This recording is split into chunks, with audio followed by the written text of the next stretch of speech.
자, 13페이지 인공영양 번식부터 볼게요. 이 인공영양 번식은 무성 번식입니다. 이 식물이 번식을 하는 방법에는 유성 번식과 무성 번식이 있는데, 유성 번식은 생식세포의 수정을 통해 씨앗을 얻어서 번식을 하는 방법이고, 우리가 지금 공부할 무성 번식은 잎이나 줄기, 뿌리의 일부를 잘라서 또 하나의 식물체를 만드는 방법이에요. 예를 들어 나뭇가지를 꺾어서 심으면 뿌리가 자라가지고 또 하나의 식물체가 되는 거죠. 여기 영양 번식에는 여러 방법이 있는데 그 방법들에 대한 이야기입니다. 이 부분이 전부 다 한자어라서 좀 어렵게 보일 수 있는데 정말 별거 없거든요. 그럼 바로 들어가 봅시다. 첫 번째는 분주예요. 포기 나누기라고도 하는데 이건 그림으로 한번 보여드릴게요. 자, 이게 바로 포기 나누기입니다. 이렇게 한 포기씩 뿌리채로 잘라서 심어주는 방법입니다. 이렇게 심어만 주면 이게 식물체로 자라난다는 거예요. 한 개가 두 개가 되는 거죠. 신기하죠? 이게 분주, 포기 나누기입니다. 두 번째는 삽목이라고 하죠. 꺾꽂이예요. 자, 이건 가지나 줄기를 잘라서 그대로 심어주는 겁니다. 아까 분주는 한 포기씩 뿌리채로 잘라서 심어줬는데, 이 삽목은 뿌리 없이 그냥 잘라서 심어주기만 하면 뿌리가 저절로 나고 하나의 식물체로 자라게 되는 거죠. 이 삽목의 특징으로는 모주의 유전형질이 후대에 똑같이 계승되고요. 이 모주는 엄마나무, 꺾이는 나무, 그 본체를 말하는 겁니다. 그리고 개화결실이 빠르다. 꽃 피고 열매 맺는 게 빠르다. 네, 이러한 특징이 있고요. 삽목의 단점으로는 대량 번식이 어렵고 수명이 짧습니다. 세 번째는 취목, 휘무지법, 언지법 다 같은 말입니다. 식물의 가지를 휘어서 땅속에 묻고 뿌리 내리도록 하여 번식시키는 방법입니다. 자, 어떤 식이냐면 이렇게 나무가 있어요. 이 중에 긴 가지를 휘어가지고 땅속에 묻는 겁니다. 이렇게. 그럼 여기서 신경에 뿌리가 자라요. 이렇게 뿌리가 나면 여기를 톡 잘라서 개체가 두 개가 되는 거죠. 자, 이게 취목의 일반적인 보통법입니다. 이 보통법보다는 선치법에서 성토법까지가 시험에 많이 나와요. 선치법은 가지의 선단부를 휘어서 묻는 방법입니다. 선치법도 원리는 똑같습니다. 근데 가지의 선단부를 휘는 거예요. 가지의 선단부, 가지의 끝을 말하는 겁니다. 이렇게 가지가 있으면 긴 가지의 이 끝부분, 여기를 땅에 묻고 이렇게 뿌리를 나게 하는 거죠. 그리고 툭 자르면 두 개가 되는 겁니다. 세 번째는 당목치법입니다. 이거는 가지가 이렇게 있으면 긴 가지가 있어요. 이걸 수평으로 땅에 묻는 건데 이렇게 고리를 달아서 땅에 고정시킨 다음에 고정시킨 고리 부분을 땅에 묻으면 뿌리가 자라납니다. 뿌리가 나면 톡, 톡, 톡 이렇게 잘라주고 하나, 둘, 셋, 네 개가 되는 거죠. 네 번째, 파상취법도 이름만 특이할 뿐이지 똑같아요. 이 파가 파도할 때 파입니다. 그래서 나뭇가지가 이렇게 파도처럼 이렇게 자라는 거예요. 그래서 이 긴 가지의 하곡부, 이 부분을 땅에 묻어줍니다. 그리고 뿌리가 자라겠죠. 그러면 톡톡 잘라주는 겁니다. 그럼 하나, 둘, 셋 이렇게 번식을 하는 겁니다. 다섯 번째는 고치법, 양치법이라고도 하는데 가지를 땅속에 휘어 묻을 수 없는 경우에 쓰는 겁니다. 그러니까 무슨 말이냐면 이렇게 나무가 있는데 가지가 이렇게 높게 자라요. 그래서 이 땅에 묻기가 어려운 거죠. 이렇게 땅에 묻을 수 없을 때 높은 곳에 있는 가지를 껍질을 벗겨줍니다. 박피한다고 하죠. 한 이쯤을 벗겨줘요. 그리고 이 박피한 부분에 흙으로 덮어주는 겁니다. 흙이나 이끼 같은 걸로 덮어줘요. 랩핑을 하겠죠. 그럼 여기서도 뿌리가 자랍니다. 이걸 잘라서 심어주면 또 하나의 식물체가 되는 거죠. 이게 고치법이고, 여섯 번째 성토법은 흙을 덮어서 뿌리를 내리게 하는 겁니다.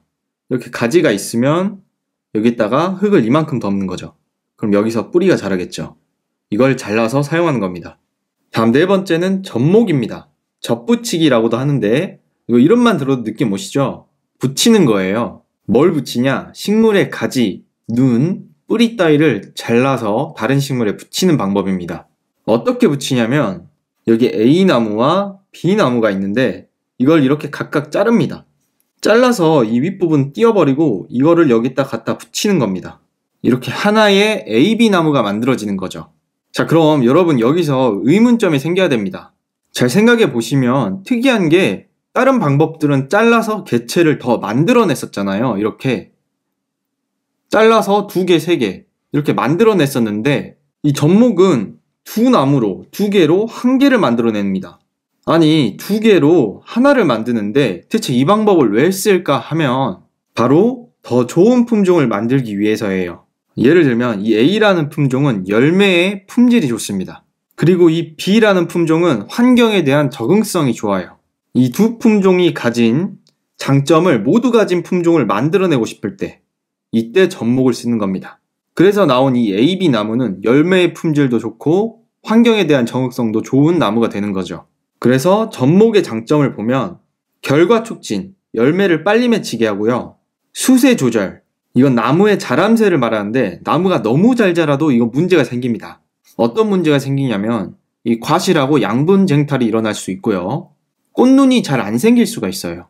그리고 풍토 적응성 증대는 환경에 대한 적응성이라고 생각하시면 되고요. 병충해의 저항성도 증대됩니다. 결과 향상, 열매도 많이 맺히고요. 수세 회복 및 품종 갱신, 잘 못 자란 나무는 잘 자라게 해주고 새로운 품종을 만들어내는 거. 이게 접붙이기의 장점이고 이게 다 접목의 장점인데 이게 삽목의 장점, 삽목의 설명으로 나온 적이 있어요. 삽목의 설명으로 결과 촉진, 수세 조절, 풍토 적응성 증대, 병충해 저항성 증대, 이게 삽목의 장점이 아니라 접목의 장점입니다. 그리고 또 여기는 분류의 기준이 중요해요. 접목하는 위치, 장소, 시기, 방법에 따라 나뉘는데 시험에서 지접이 뭔지, 절접이 뭔지, 할접이 뭔지 이런 거 물어보지 않습니다. 이 지접, 절접, 할접, 혀접 이렇게 깔아놓고 이게 뭘로 분류했는지를 물어봐요. 접목 방법에 따른 분류겠죠. 그러니까 머리 아프게 이 단어 하나하나를 다 아실 필요가 없고 이 어떻게 나뉘는지 분류의 기준을 아셔야 된다는 거예요. 그래도 하나만 말씀드리면 제일 많이 쓰는 방법이 이 절접이라는 겁니다. 잘라서 붙이는 거예요. 여기 영양번식도 시험에 잘 나오는 부분입니다. 여기 공부 잘 해두시면 한 문제 그냥 가져가시는 거예요. 14페이지 넘어와서 63번 육묘. 어린 모를 묘상 또는 못자리에 일정 기간 동안 길러서 정식으로 심기에 적합한 상태의 묘를 키우는 것을 말한다. 이 육묘는요, 씨를 경작지에 직접 뿌리지 않고 뿌리가 있는 어린 작물을 일정 기간 동안 이 묘상 같은 시설에서 키우는 것을 육묘라고 하는 거예요. 벼농사의 경우에 묘상이 못자리가 되고요. 그러니까 이 모를 경작지에 옮겨 심기 위해서 묘상이나 못자리 같은 안전하게 더 잘 자랄 수 있는 환경에서 어느 정도 기른 다음에 옮겨 심는 겁니다. 육묘는 이 기르는 것을 말하는 거고요. 아니 그냥 씨를 경작지에 뿌리면 되지 왜 육묘를 하냐면 장점이 너무 많아요. 이 장점을 보면 딸기 등과 같이 직파, 직접 씨 뿌리는 게 불리한 작물의 재배 이점이 있고요. 조기 수확이 가능합니다. 그리고 토지의 이용도를 높일 수가 있어요. 그러면 수량이 증대되겠죠. 균일하게 심을 수 있으니까 수량이 증대됩니다. 재해 방지에도 유리하고요. 뿌리도 잘 내립니다. 그리고 추대 방지에 유리해요. 이 추대는 잎이나 줄기, 뿌리가 충분히 다 자라지 않았는데 꽃이나 열매를 맺는 걸 말한다 했어요. 그러니까 영양생장에서 너무 빨리 생식생장으로 넘어가 버리는 거죠. 이 추대를 방지하는 데 유리하고 종자, 씨앗을 절약할 수 있고 직파에 비해 직접 씨 뿌리는 거에 비해 싹 트는 거, 발화가 균일하다. 다음 플러그 육묘라는 게 있는데요. 이 플러그 이름대로 이 전기 콘센트에 플러그 꼽듯이 플러그 판이라는 게 있는데 거기에서 생산된 묘를 말하는 겁니다. 이 플러그 묘는요, 마치 공장에서 물건 찍어내듯이 균일하고 규격화되어 있습니다. 플러그 육묘의 장점 어렵지 않으니까 한번 읽어보시고요. 여러분 또 아셔야 될 게 육묘용 상토가 있습니다. 그러니까 육묘, 어린 모를 기를 때 쓰는 흙이 있어요. 유기물 재료는 피트모스, 가축분, 거름이죠. 왕겨, 나무 껍질이 있고 무기물 재료는 버미큘라이트, 펄라이트, 제올라이트, 모래가 있어요. 이 모래는 일반적으로 사양토나 식양토를 많이 씁니다. 다음 64번 이식재배 효과. 육묘를 한 다음에 모를 기른 다음에 이식재배했을 때, 옮겨 심어서 재배했을 때의 효과. 첫 번째로 빨리 자라고 수량이 증대되고요. 토지 이용률이 증대되죠. 균일하게 심으니까. 그리고 작물이 여무는 시간이 단축되고 뿌리가 잘 내리는 효과가 있다. 다음 15페이지 65번 식물 호르몬. 여기도 시험에 굉장히 잘 나오는 부분이고 우리 사람한테 호르몬이 있듯이 식물에도 호르몬이 있습니다. 여기서는 어떤 호르몬이 있고 그 호르몬마다 각 호르몬마다 어떤 역할을 하는지만 알고 가시면 됩니다. 식물의 호르몬은 크게 개화 호르몬이 있고 생장 호르몬이 있고 억제 호르몬이 있어요. 이 개화 호르몬 플로리겐은 꽃이 피는 거, 그러니까 개화를 촉진시켜주는 호르몬이고요. 두 번째는 식물의 생장을 촉진시키는 생장 호르몬이 있습니다. 이건 딱 3개만 알고 할게요. 옥신, 지베렐린, 시토키닌이 있는데 옥신은 식물체의 성장과 밝은 뿌리 내림을 촉진하고 낙과 방지, 과실이 떨어지는 걸 방지, 과실 비대, 착과 조절, 열매가 맺히는 정도도 조절합니다. 그리고 위에서 아래로 이동하며 농도가 너무 높으면 기본적으로 생장 호르몬이지만 농도가 너무 높으면 생장을 억제합니다. 이 에틸렌은 밑에 나오는 억제 호르몬이고요. 식물이 빛을 향해 굽어지는 현상을 굴광성이라 하는데 대표적인 예로 해바라기가 있죠. 이것도 옥신의 영향이고요. 삽목시, 삽목 꺾어지죠.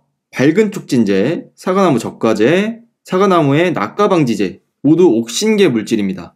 다음 지베렐린은 줄기의 생장을 촉진하고 휴면타파. 휴면은 식물이 환경이나 조건이 적합하지 않을 때 일시적으로 활동을 중단하는 현상을 말하는데 이걸 타파합니다. 그리고 로제트 현상을 타파하는데 이 로제트 현상은요. 식물에 잎이 날 때 이렇게 줄기 나야 되는데 줄기 안 나고 이 뿌리에서 잎이 자라는 겁니다. 그래서 잎이 땅하고 붙어 보이는 현상을 로제트 현상이라 하는 거예요. 이걸 타파합니다. 화합운하는 꽃눈이 형성되는 거고 개와 꽃이 피고 단위결과 유도 그리고 착과 열매 맺힘을 촉진하기도 합니다. 그리고 씨 없는 포도를 만들 때 많이 사용하는 게 지베렐린입니다. 다음 시토키닌은 식물체의 세포 분열을 촉진하는 생장 호르몬이에요. 발화 촉진, 신선도 유지, 세포 분열과 팽창을 관여하며 옥신과 기랑작용을 한다. 옥신과 반대작용을 해요. 노화를 억제하고 억제한다고 억제 호르몬이 아니에요. 시토키닌은 생장 호르몬입니다. 헷갈리지 마세요. 좀 복잡한 것 같지만 시험 문제는 엄청 간단하게 나와요. 그러니까 여러분은 복잡하게 생각할 필요 없이 각 호르몬이 어떤 역할을 하는지만 아시면 됩니다. 그리고 시토키닌은 저온, 바이러스의 저항성을 증대시키고 중력의 반대 방향, 하늘 방향으로 향하는 음성 굴지성이 있습니다. 세 번째는 식물의 생장을 억제시키는 억제 호르몬이 있는데 이 억제 호르몬은 에틸렌이랑 아브시시산 이거 2개는 꼭 알고 갑시다. 특히 이 에틸렌이 정말 많이 나오는데 에스렐, 숙성 호르몬 다 같은 말이에요. 시험에서는 숙성 호르몬이라고 나온 적이 있어요. 무색무취의 가스 형태이고 에테폰이 분해될 때 발생됩니다. 강력한 살균 소독 효과가 있고 옥신 농도가 높아지면 에틸렌 합성을 촉진하게 돼서 식물의 생장이 억제되고요. 그리고 이 에틸렌은 피해가 중요한데 과일의 경우에는 일반적으로 과육이 물러지는 연화 현상이 확인되지만 아스파라거스와 같은 줄기 채소에서는 반대로 조직이 질겨지는 육질경화를 촉진합니다. 그리고 토마토 열매에서는 광합성을 하는 엽록소를 분해시킵니다. 가지의 꼭지에서는 2층 형성을 촉진하고 이 곡지가 아니라 꼭지입니다. 상추에는 갈색 반점을 유발한다. 여기 에틸렌은 피해까지 좀 정리해 두시고 아브시시산은 휴면을 유도합니다. 그리고 내한성을 증진시켜요. 증신 아니고 증진입니다. 아까 생장 호르몬에서 지베렐린은 휴면을 타파했었죠. 이 아브시시산은 휴면을 유도합니다. 그래서 식물의 휴면은 아브시시산의 농도가 높고 지베렐린의 농도가 낮을 때 일어납니다. 3번, 4번 한번 읽어보시고 생장 호르몬에서 이거 3개랑 억제 호르몬에서 이거 2개는 꼭 챙겨가셔야 합니다. 다음 66번 작휴법. 이거는 작물의 종류에 맞게 일항의 높이나 넓이를 정하는 방법이에요. 평유법은 일항의 높이랑 고랑의 높이가 같은 걸 말하고요. 그림으로 그려보면 이렇게 일항의 높이와 고랑의 높이가 같은 겁니다. 여기 일항 높이 그리고 여기 고랑 높이 이게 같은 거예요. 이게 평유법이고 휴리비파법은 이제 다 하실 때 됐죠? 일항을 세우고 일항에 파종하는 방식입니다. 이렇게 일항이 있으면 일항에 심는 거죠. 다음 휴립구파법은 휴리비파랑 반대였어요. 일항을 세우고 낮은 골, 이 고랑에 파종하는 방식이었죠. 그러니까 여기에다 파종하는 거였어요. 네 번째 성유법은 일항을 보통보다 넓고 크게 만드는 방식입니다. 일항을 이렇게 크고 넓게 만드는 거죠. 시험에선 이렇게 뒤에 정의만 내주고 이게 작휴법 중에 뭔지를 물어봅니다. 여러분이 여기서 정의를 잘 알고 계셔야 돼요. 넘어가기 전에 이 담리장 맹류는요. 벼를 재배하고 나서 이어서 심는 맹류, 보리나 밀을 말하는 거고 메쿠작은 보리나 밀을 재배하고 이어서 심는 걸 메쿠작이라 하는 겁니다. 넘어가서 16페이지 67번이랑 68번은 농사할 때 쓰이는 재배 기법들인데요. 하나씩 볼게요. 첫 번째 복토는 씨앗을 뿌린 다음에 흙을 그냥 덮는 겁니다. 간단하죠? 근데 이게 흙을 얕게 덮어주는 경우가 있고 깊게 덮어주는 경우가 있어요. 주로 빛을 좋아하는 애들을 얕게 덮어줍니다. 광발화성 종자, 호광성 종자 둘 다 빛을 좋아하는 애들이에요. 여기 점질 토양은 진흙이 많은 찐득한 토양입니다. 깊게 복토하는 경우는 건조한 토양, 사질 토양은 모래가 많은 토양이고 덥거나 추운 곳에서 파종할 때 이때 깊게 복토해줍니다. 진압은 토양을 눌러주는 거고 여기 출하는 발화랑 같은 말입니다. 그리고 배토는 작물의 생육 과정 중에 이랑 사이의 흙을 작물 포기 밑에 모아주는 거. 작물 포기 밑에 흙을 모아주니까 도복이 경감되겠죠. 뿌리가 더 강하게 튼튼하게 고정이 될 테니까. 그리고 비대 촉진, 발육 조장 잘 자라고 제초 효과도 있습니다. 68번은 중경, 청경 중요한데 얘네 둘은 장단점까지 알고 계셔야 됩니다. 중경은 우리 많이 봤었죠. 땅 표면을 긁어서 부드럽게 만들어준다 했어요. 장점으로는 통기성, 공기가 잘 통하게 되고 물을 잘 머금어서 토양 수분 증발이 억제됩니다. 그리고 제초 효과도 있고요. 비료의 효과도 좋아지는데 단점으로는 단근 피해, 뿌리가 끊어지고 동상의 피해가 생길 수 있어요. 다음 청경은 그냥 제초하는 겁니다. 여기 김을 맨다는 뜻이 잡초를 그냥 뽑는다는 뜻이고요. 잡초가 자라지 못하게 하거나 제초제를 써서 잡초를 깨끗하게 제거하는 방법이에요. 장점으로는 잡초를 뽑아주니까 잡초와 양분 수분 경합이 없고요. 병해충의 잠복 장소가 없어지고 과수원의 관리가 쉽습니다. 노동력이 적게 들어가요.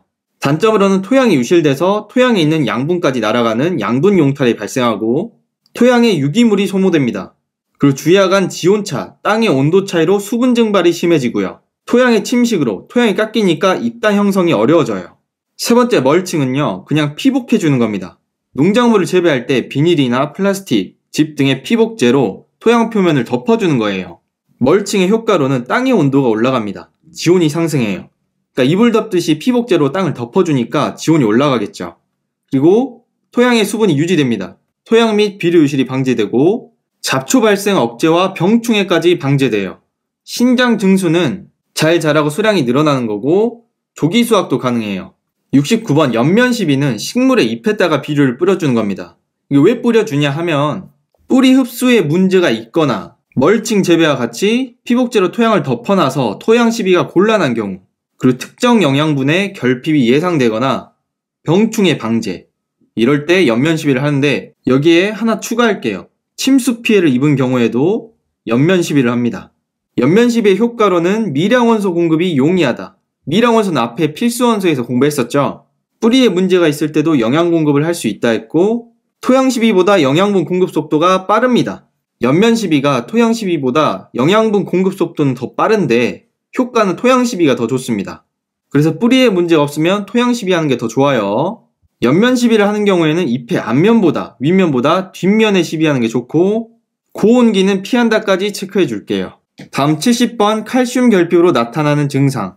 이 칼슘이 부족할 때 작물마다 어떤 증상이 나타나는지 알고 계셔야 되는데 최소한 이 4개는 알고 합시다. 배추는 잎근 마름 증상, 토마토 고추는 배꼽 썩음 증상, 사과는 고두병, 땅콩은 빈 꼬투리 발생. 빈 꼬투리는 껍질 안에 알갱이가 없는 겁니다. 여기까지 해서 마치고 다음 강의에서 이어가도록 하겠습니다. 수고하셨습니다.